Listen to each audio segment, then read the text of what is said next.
Hello students. In the last few lectures, we discussed about realism and liberalism, the two so-called mainstream theories of international relations. Realism is primarily concerned with the states driven by their competitive self-interest within an anarchic global system where natural antagonism presents little possibility for peace and cooperation. Liberalism, on the other hand, offers the possibility of peace even as states accumulate power, as power has now taken a less destructive form. So, there is a difference between realism and liberalism on the understanding of power in international relations. There is a shift from military capability to economic status, which creates the need for greater linkage as well as increased cooperation, reducing the risk of war and increasing the prospect of peace among the nation states. However, despite differing substantially in their assumptions about human nature, the primary goal of states and the potential for international cooperation, both realism and liberalism share some common ground in their focus on states and the anarchic nature of international relations. Now, we will discuss a totally different higher theory called the Marxist theory, which fundamentally differs from both realism and liberalism by focusing on economic structures, class conflict and the global capitalist system as the primary determinants of international relations. In today's lecture, we will mainly focus on the background of the Marxist theory of international relations and some of its key features. So, let us start our discussion on Marxism with the following outline. First, we will discuss the background, then we will analyze the key features of Marxism, and finally, we will end our discussion with some concluding remarks. So, let us start with the background of Marxism.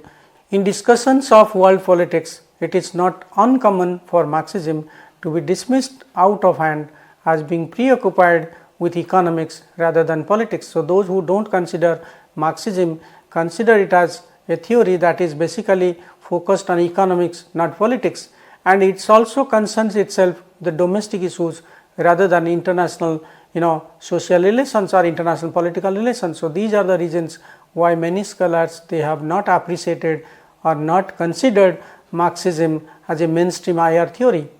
On the contrary, Marxist theory aims at a critical understanding of capitalism as an historically particular way of organizing social life, and this is the form of social organization that entails a lot of political, cultural and economic aspects which has importance beyond the territorial boundaries of the nation state. So, the Marxist theory, if you look at it, you will find whatever the Marxists are saying, that is not just relevant about the boundaries of the state, rather it has a lot of importance for understanding international politics. Marxism is a theory basically developed by Karl Marx and to a lesser extent by Engels in the mid 19th century in Europe. Marx was a German political philosopher, economist and political theorist who spent most of his time in United Kingdom, while Engels was a German British political scientist and also a businessman. Marx's ideas have been interpreted and appropriated in a number of different and contradictory ways, resulting in a number of competing schools of Marxism. We will divide it into two main broad categories. One is called the classical Marxist theory of international relations, and the other is called neo-Marxism, which is again divided into different strands. We will discuss about that. There are two main variants of Marxism. One is called the classical Marxist theory of international relations, the other is called neo-Marxism, and again the neo-Marxism is divided into several variants about which we will also discuss. There are several common elements between the two variants of Marxism: a commitment to analyze one of the social world as a totality. So, Marxists do not make a difference between this aspect and that aspect, economic aspect, political aspect, social aspect. They consider everything in totality, because you can't understand one without the knowledge of the other. And then there are several common elements between the two, the classical Marxist theory and neo Marxist theory, and these common elements are like both are committed for an analysis of the social world as a totality, not in bits and pieces. Rather, the Marxists consider that if you want to understand the working of international politics or the working of a particular state, you have to understand everything in totality, like economics, social issues, political issues, they are all integrated, they are all related to each other. So, you can't take one and leave the other. So, that is a problem that will create problems for a more better understanding of international politics. Then they focus on the materialistic conception of history and also focus on class and class struggle. For Marx and Marxist, scholarship is not a disinterested activity. The ultimate aim is of course to assist in the process of human emancipation. So, the main objective of a scholar, the main objective of a philosopher, the main objective of a theorist is not just to analyze something, to understand something, rather it is also your objective to help for betterment, to emancipate the downtrodden, to emancipate the underdeveloped country, or emancipate those who are the have-nots, those who really deserve better, but for many different reasons they don't get their due. So, that is exactly the objective of Marxism. Now, let me focus on the key features of the classical Marxist theory of international relations. Compared to liberalism and realism, Marxist thought presents a rather unfamiliar view of international relations. So, if you look at the arguments of Marxism, you will find sometimes it is not talking of international politics, rather it is talking of something general, something not very pertinent or relevant to international politics, but this is a wrong view. While the former portray world politics in ways that resonate with those presented in the foreign news pages of newspapers and magazines, Marxist theories aim to expose a deeper underlying, in fact the hidden truth, and this is that the familiar events of world politics like wars, treaties, international aid operations all occur within structures that have enormous economic and influence on other events. So, basically the Marxists are saying that you may talk of war, you may talk of treaty, you may talk of peace agreement, but if you want to know the deeper truth, you have to focus on the context, on the social structure that will help you to understand those events. So, unless and until you focus or you go to the root, you cannot understand what is happening, why it is happening, or what will be its consequence. So, that is why they look at the deeper regions, they look at the regions that is underlying a particular kind of event.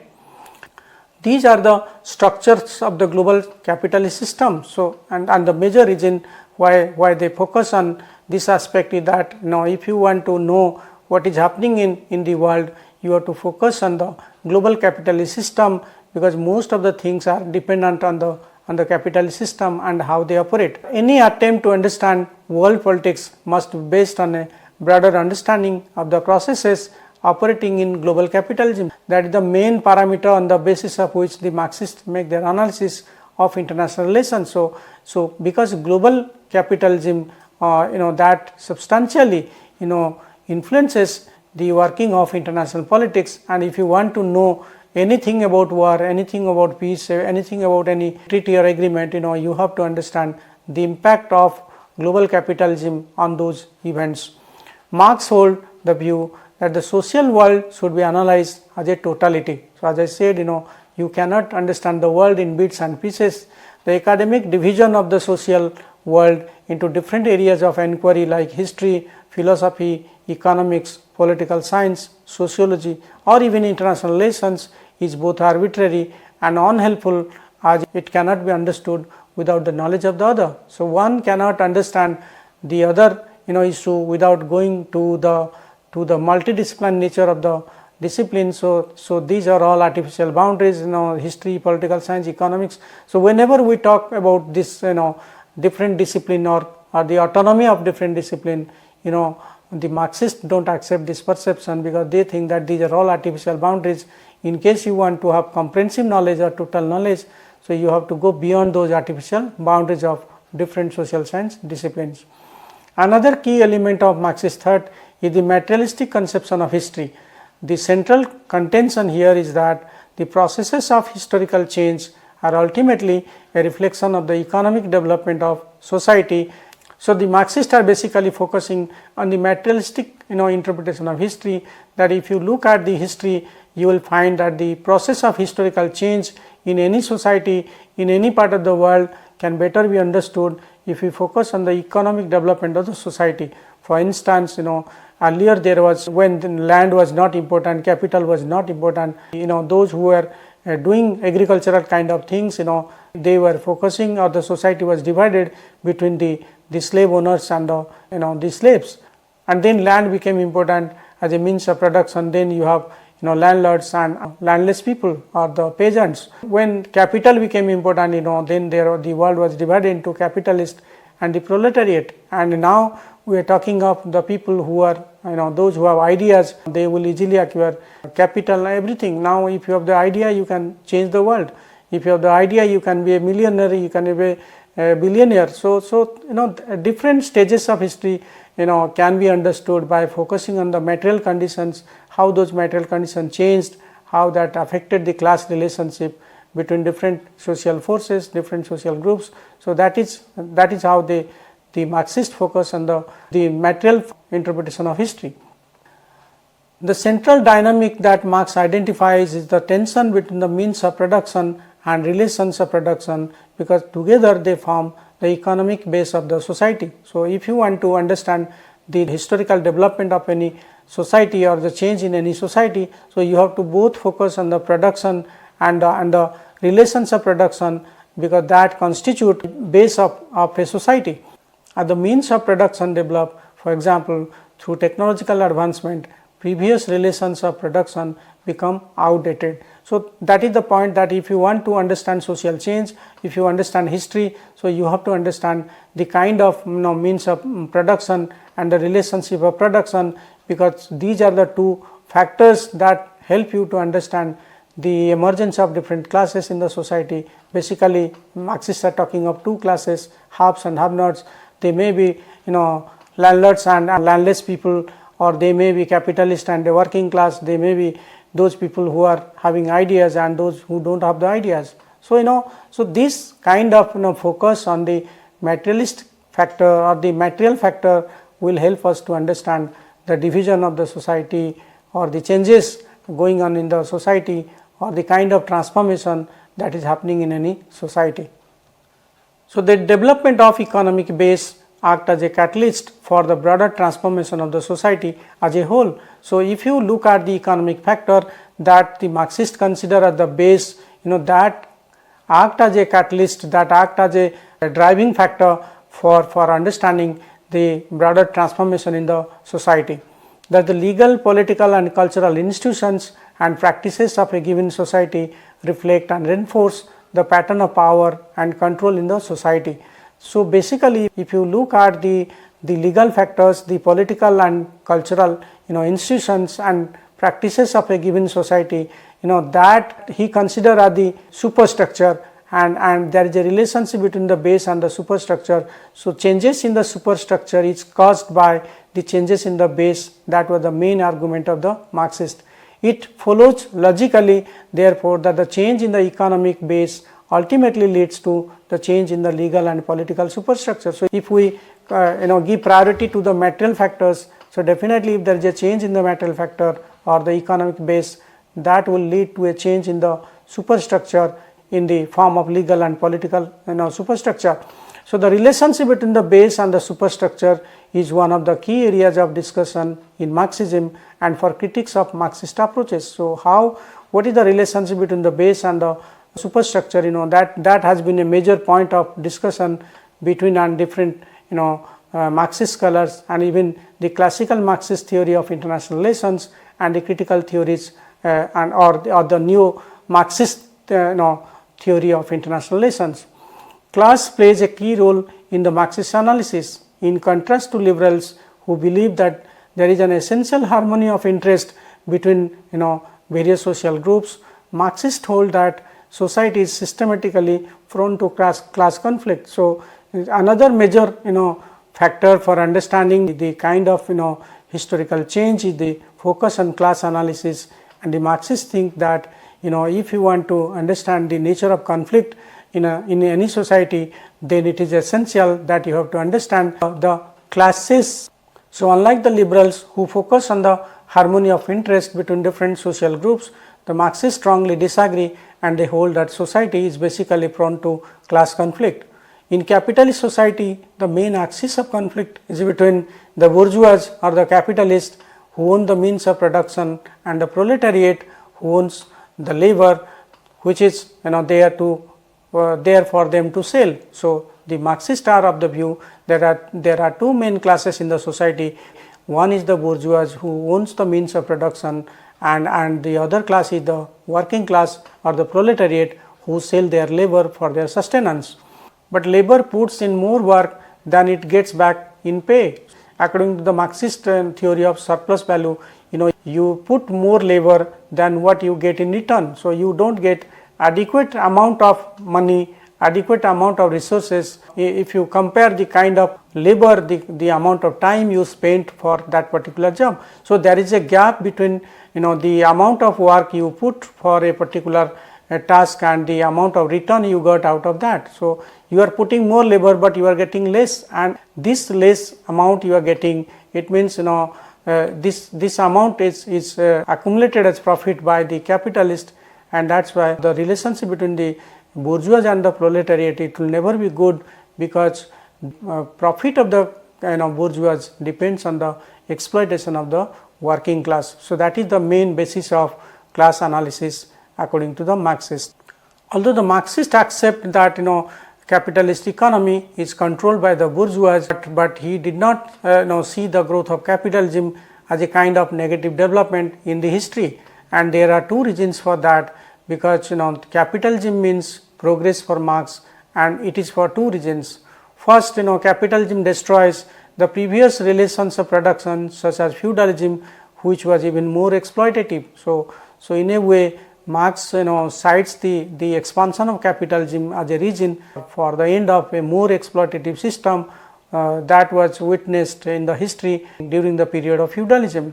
Second and most important for Marx was that the capitalism paves the way for a socialist revolution, where the means of production will be placed under social control for the benefit of the proletariat, who are the vast majority. So this is the second reason why he considered the development of capitalism as a boon for the proletariat, because although it is exploitative, but ultimately this exploitative nature of capitalism will lead to its destruction, and with that destruction there will be a different kind of social order that will be beneficial for the vast majority of the people belonging to the proletariat, belonging to the working class. This brings us to the Marxist framework of class analysis. First, states are not autonomous. They are driven by the ruling class interest, and capitalist states are primarily controlled, and they are governed by the interest of the respective bourgeois. So the state is not free according to the Marxists. They are not autonomous. In fact, it is just like a puppet in the hands of the capitalist, and it serves their interest. So they use the state, they enjoy all the power, and the state instruments are basically used for suppressing the revolution or the revolutionary potential of the working class. So that is basically their argument. Secondly, this means that the struggle between states, including wars, should be seen in the economic context of competition between capitalist classes of different states. So if you agree with this logic that the state is not autonomous, it serves the interest of the bourgeois, then that means the struggle between different states, including wars, can be understood in the economic context of competition between different capitalist countries of different states. So we will come to this, but one thing is sure, for Marxist, class conflict is more fundamental than conflict between the states. So if you want to understand the international politics, you can't understand politics in terms of the states which are controlled by the capitalists. So you have to go to the root, and the root is there is a clash of interest between the bourgeois and the working class, and this is how the state is used by them, so state is not autonomous. So if you just focus on states that they are autonomous, or if you consider everything in terms of the state which is not actually autonomous, so it will not give you a correct kind of picture about the understanding of international politics. Second, as an economic system, capitalism is expansive. There is a never ending search for new markets and more profit. Because classes cut across the state borders, class conflict is not confined to the states. Instead, it expands around the world in the wake of capitalism. So what is happening within the state between these two classes, that is not the reason to understand that particular state, because the state, this conflict has an international dimension, and if the states are fighting against each other, they are fighting because they need more market, they need more cheap raw material for their production, and that's how domestic is related to international, international is related to domestic, because the states, whatever they are doing, if they are competing against each other, they are fighting a war, they are engaged in any sort of power competition against each other. So that is because of the nature of the state, because they are all controlled by the capitalists, and the capitalists are using the state for expansion of capitalism, and that is the reason why Lenin called capitalism the highest stage of imperialism, because that is how the Marxists interpret the First World War, Second World War as a war between the capitalist countries for more market, for more colonies, or retaining those colonies which they have already occupied. So that is how the Marxists understand the whole process of the state behavior, both domestically and internationally.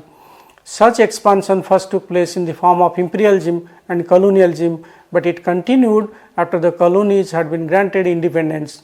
It now takes the form of economic globalization led by giant transnational corporations. So it is not that the problem of colonialism or the problem of imperialism, it has been solved, or it is not there. So according to the Marxist, the geographical kind of physical occupation is not there, but these states, by using their transnational companies like Apple, like Facebook, like Microsoft, these are the companies, or maybe India's companies, or many even Chinese companies, or those who are transnational companies, they are run by their states, they serve the agenda of the capitalists, and they compete against each other in getting market, in getting products sold. So that is the reason why you have to understand the international politics at the contemporary period by looking at the class composition of the state or class nature of the state. Let us summarize what we have discussed so far. While discussing world politics, Marxism is generally dismissed as a mainstream international relations theory because it is preoccupied with economics rather than politics and focuses mainly on domestic politics rather than international relations. The Marxists, however, claim that their critical understanding of capitalism has implications beyond the territorial boundaries of the sovereign states. Marxism can be divided into two broad categories. First, the classical Marxist theory, and second, the neo-Marxism, whose shared objective is to assist in the process of human emancipation. Key features of Marxism include the focus on global capitalist system, analysis of the social world in its totality, materialist interpretation of history, and understanding of class conflict. In the next lecture, we will compare Marxism with realism and look at some of the criticisms leveled against Marxism in totality. Thank you very much for your attention. Thank you once again.